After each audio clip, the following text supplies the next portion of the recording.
Whenever you hear the words world's champion, the names of Lewis Hamilton, Michael Schumacher, Max Verstappen, Fernando Alonso, and many others come to mind. But I guess Jenson Button is not one of the first ones to pop into your mind. What if I told you that this is a guy who had better lap times than Jean Alesi, an F1 legend, in the same car while not even being signed as a driver yet, and he failed the driver's license a couple of years prior to this record. Button's career was anything but a smooth ride, but there are not many people out there who remember the legendary 2009 season, where he managed to score an impressive result with Brawn GP, who later went on to become Mercedes. This is the story of the forgotten F1 champion, Jenson Button, the driver who can brag of being in a small company of beating Lewis Hamilton in the same machinery. 2011 in McLaren. Jenson Button's beginnings were quite impressive. He was, after all, the son of a former racer, John Button, who races in the Rally Cross Championship. One of the most memorable Christmas gifts he got as a kid at the age of 8 was a 60cc go-kart. So at this point, it was already written in the stars for Button to become a one-of-a-kind driver in the utmost racing category. After an impressive outing for the British F3 Championship, he managed to get the attention of Alan Prost, who at the time owned his F1 team, and put Button in Jean's seat for a test. This is when the entire F1 world noted the presence of a future champion in the making, as Button managed to do even better times than the Ferrari legend, enough for Williams to sign him in 2000. It was one of the best rookie seasons you could possibly wish for, scoring points in your second race and finishing 8th overall in the Drivers' Championship, only 3 spots below his teammate Ralf Schumacher. However, this was not enough for him to retain his seat in Williams, which is why he had to be loaned to Benetton as Frank Williams. Although describing Button as a champion in the making and a driver who will definitely win a title in the next 5 years, did not believe in the vision enough, replacing him with Juan Pablo Montoya.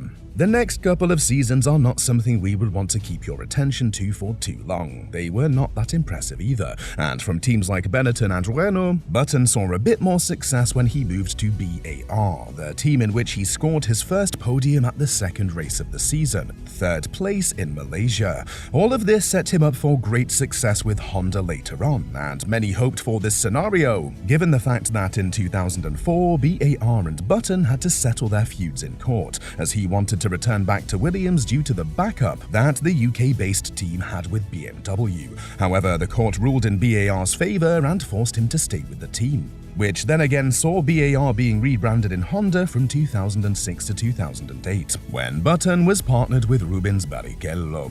The wins for Button started in 2006 when he won the Hungarian GP, but I'll fast forward to the champion-winning season of 2009, one that not many people expected would happen considering the emergent Red Bull. The dominance of Button and Brawn GP was not expected because this was the first year of Brawn GP on the grid, as Ross Brawn completed a buyout on the Honda team for a nominal fee after the Japanese team withdrew from the sport in 2008 on December 4th, and it was the perfect business opportunity for Brawn. The pairing remained the same, but nothing could have prepared the grid for the emergence of the BGP001, the name of the 2009 Challenger, backed by the powerful Mercedes-Benz V8 engine with an efficient aerodynamic package. The bookmakers had Button winning the champion stakes at 100-1, and it was obvious that the team was going to build the car around him, as they lowered the car in order to make it more comfortable and enjoyable to drive. As I mentioned earlier in this video, it was the best possible start of the season for Brawn GP and Button, as he won 6 of the first 7 races with 4 pole positions. One of the inventions that helped him a lot was the double diffuser that made his car much more competitive than the rest of the grid, along with Toyota and Williams. But once the other teams introduced their own double diffusers, it became obvious that in order for Button to keep the dominance that he had set at the beginning of the season, it's going to take a lot more than keeping the same upgrades on the car.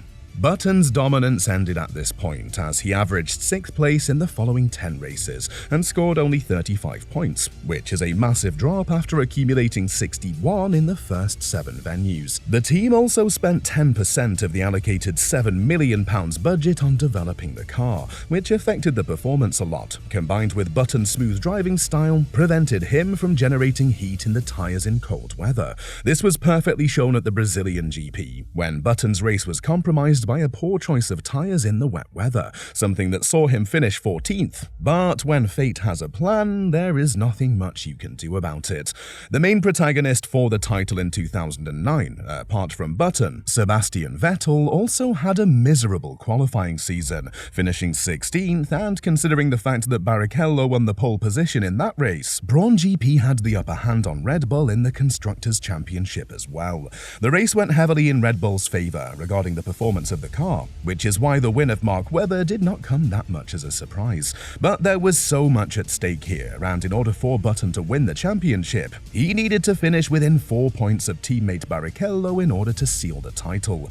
Vettel had to do much more. He had to finish first or second in order to stay running for the title fight. But with Robert Kubica finishing second and Lewis Hamilton grabbing third, there was only so much that the German driver could have done. Vettel's fourth place finish, followed by Button finishing fifth, meant that there was nothing left to fight for in Abu Dhabi, as Button became the 10th British champion in the sport and the first one to succeed in this mission after 1969, when Jackie Stewart managed to emerge victorious. This is arguably one of the most wonderful seasons that the sport has witnessed for a variety of reasons, especially after Brawn sold the team to Mercedes in 2010. The team that came back into the sport after such a long period of time, and the team that actually took some of the most talented people in Nico Rosberg, Michael Schumacher, as well as Niki Lauda as their special advisor, in order to become what they are right now.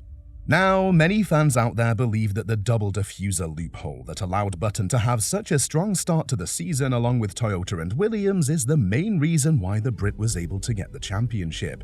But nonetheless, it's not like he was the only driver on the grid to have such power behind his back. What he had, however, was the aerodynamical and mechanical strength of the Mercedes V8. And even though Brawn dropped to be the second or third best team by mid-season, as shown by the results, it's still one of the most impressive achievements in the history of the sport. And the combination of the poor performance from Ferrari and McLaren, and it was the perfect storm for Brawn GP when it comes to a one-and-done championship run, one that we are very unlikely to see in the following years, considering that the technical regulations are very strict, and the financial gap is not allowing the teams to experiment as much as they did back in the day. Brawn GP scored 11 out of their 15 podiums before the summer break, but with the season being as short as it was, 17, and with the point system being vastly different compared to what it is right now, with the winner getting 10 points and the last one to receive points being the 8th placed driver with only 1 point, there was nothing much that the rest of the grid could have done to stop the circumstances that led Brawn GP to the legendary run with Button. It was, however, the end of all things, as the team was sold to Mercedes and Button moved to McLaren. It's not like he stopped being competitive all of a sudden. He finished 5th in 2010, 2nd in 2011, 5th again in 2012, and then the drop of McLaren became very evident. Button finished 9th in 2013. He retired with the Woking-based squad back in 2017, scoring his last win in 2012's Brazilian GP, and driving the last race in Monaco. Currently, he works in Sky F1 as a professional commentator and expert, and he is one of the most well-respected members of Sky F1 out there. With this in mind, what do you think of the forgotten F1 champion, Jenson Button? Let us know in the comments below.